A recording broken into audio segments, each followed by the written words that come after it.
आज के वीडियो में हम उन किसानों की बात करते हैं जिन किसानों का फॉर्म इनएक्टिव हो चुका है। किसान जब भी बेनिफिशियरी स्टेटस चेक करते हैं तो वहां पर उनके बेनिफिशियरी स्टेटस में उनका फॉर्म इनएक्टिव शो कर रहा है। तो ये इनएक्टिव क्यों शो करता है, क्या किसान की गलती होती है, किसान को सुधार किस प्रकार करवाना होगा, किस प्रकार वापस पैसा लेना होगा। अभी अगर पैसा मिलना बंद हो चुका है फॉर्म इनएक्टिव होने की वजह से, तो किसान किस तरह से सुधार कर सकता है, क्या है मुख्य कारण जिसकी वजह से फॉर्म इनएक्टिव हो जाता है। तो यहाँ पर हम सारी जानकारी लेंगे। वीडियो को लाइक और शेयर सब्सक्राइब कर लीजिएगा। यहाँ पर आपको पीएम किसान योजना से रिलेटेड हर एक जानकारी दी जाती है। डिस्क्रिप्शन में आपको लिंक भी मिल जाएगा हमारे से कॉन्टेक्ट करने का, टेलीग्राम चैनल ज्वाइन करने का। तो यहाँ पर आपको नीचे की तरफ आना है, यहाँ पर आपको बेनिफिशियरी स्टेटस वाले ऑप्शन पर क्लिक करना है। सबसे पहले किसान का बेनिफिशियरी स्टेटस चेक करना है। बेनिफिशियरी स्टेटस से सभी डिटेल का पता लग जाता है किसान की क्या गलती है, किस वजह से फॉर्म इनएक्टिव हुआ है। तो यहाँ पर फिलहाल मैं किसान का बेनिफिशियरी स्टेटस ओपन कर लेता हूं।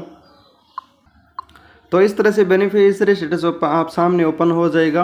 अब यहाँ पर आपको सबसे पहले डिटेल देखनी है कि इस किसान का जिसका मैंने बेनिफिशियरी स्टेटस ओपन किया है, इस किसान का फॉर्म अभी एक्टिव है, लेकिन मैंने आपको उदाहरण के तौर पर दिखाने के लिए ओपन किया है। यहाँ पर आपको सबसे पहले स्टेटस मैन यही होता है कि इनएक्टिव है या फिर एक्टिव है। ये सभी डिटेल जो आपकी डिटेल यहाँ पर दी गई है, जैसे बैंक की संबंधित नाम, पता, मोबाइल नंबर, आपकी ज़मीन की डिटेल, आपकी बैंक की संबंधित डिटेल, आप इनकम टैक्स पेयर हैं या फिर नहीं हैं, सभी डिटेल सही होने के बाद यहाँ पर आपका फॉर्म एक्टिव होता है। अगर कोई भी डिटेल में गलती पाई जाती है तो यहाँ पर आपके फॉर्म को सबसे पहले इनएक्टिव कर दिया जाएगा। बैंक की संबंधित डिटेल होने पर आपका यहाँ पर पेंडिंग शो करता है, लेकिन अगर आप बैंक रिजेक्ट कर देता है किसी कारण से तो वहाँ पर इनएक्टिव हो जाता है। अगर आपके पास पहले ज़मीन थी जब आपने आवेदन किया था, अब अगर आप ज़मीन बेच देते हैं या फिर अब आपके पास ज़मीन नहीं रहती है तो यहाँ पर आपका फॉर्म अब इनएक्टिव हो जाएगा। जब जितनी भी किस्तें मिली हैं वो यहाँ पर आपकी शो करेगा, लेकिन आपका फॉर्म यहाँ पर इनएक्टिव हो जाएगा। या फिर आप इनकम टैक्स पेयर हैं तो यहाँ पर आपके लिखा होगा कि आप इनकम टैक्स पेयर हैं और यहाँ पर आपका फॉर्म इनएक्टिव हो जाएगा।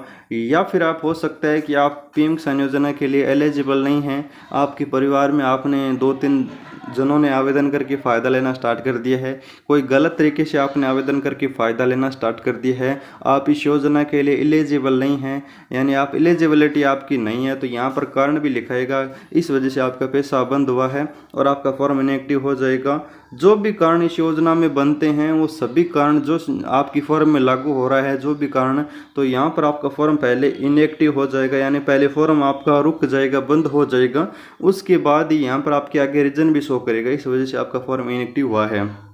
फिलहाल यहाँ पर इस किसान का एक्टिव है, तो मैं आपको बता दूं, आपको यहाँ पर इनएक्टिव देखना है। अगर आपका फॉर्म इनएक्टिव पाया जाता है तो इसके आगे क्या लिखा है, इसके आगे जो खाली स्थान है यहाँ पर लिखा हुआ कारण आपको मिल जाएगा। इनएक्टिव रीजन लिखाएगा कि आपकी एलिजिबिलिटी नहीं है, या फिर आप इनकम टैक्स पेयर हैं, या फिर आपकी ज़मीन की डिटेल अब सही नहीं रही है, पहले ज़मीन थी अब नहीं रही है, कोई भी कारण हो सकता है। आपको यहाँ पर रीजन लिखाएगा, उस रीजन को आपको सुधार करवाना होगा।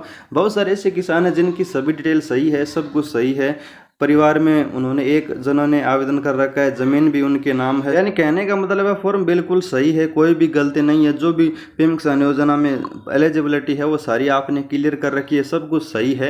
फिर भी अगर आपका फॉर्म इनएक्टिव हो जाता है तो आपको क्या करना पड़ेगा, तो मैं आपको बता दूं, अगर आप एक जेन्युइन किसान है, इस योजना का फ़ायदा लेना चाहते हैं, तो बहुत सारे ऐसे किसान हैं जिनका बिल्कुल सही होने के बावजूद ही फॉर्म इनएक्टिव हो जाता है। कई बार गलती हो जाती है अधिकारियों से और आपका फॉर्म इनएक्टिव हो जाता है, अधिकारी ध्यान नहीं देते हैं। इस कंडीशन में आपको अपने सारे डॉक्यूमेंट्स लेकर, जैसे कि आपकी जो आधार संबंधित और यहाँ पर आपका पीएम किसान का बेनिफिशियरी स्टेटस का एक प्रिंट निकाल कर अपने तहसील में जाकर जो नोडल ऑफिसर पीएम किसान योजना का काम करते हैं उनको जाकर देना होगा और वो आसानी से आपका सुधार करके देंगे। और या फिर आप ऑनलाइन माध्यम से एप्लीकेशन डालना चाहते हैं तो हेल्प डेस्क ऑप्शन के माध्यम से एप्लीकेशन भी डाल सकते हैं, लेकिन ऑनलाइन में यहाँ पर आपका कोई भी सुधार नहीं होगा। आप तहसील में जाकर डॉक्यूमेंट्स लेकर जाएँ, वहाँ पर आपका आसानी से सुधार करके देंगे। यही था, यहाँ पर कोई ऑनलाइन माध्यम से आप इसे एक्टिव इनएक्टिव नहीं कर सकते, ये प्रोसेस होता है। आपकी फॉर्म पर डिपेंड करता है कि डिटेल कैसी है। डिटेल अगर सही पाई जाती है तो फॉर्म एक्टिव रहेगा, डिटेल अगर गलत पाई जाती है तो फॉर्म इनएक्टिव हो जाएगा।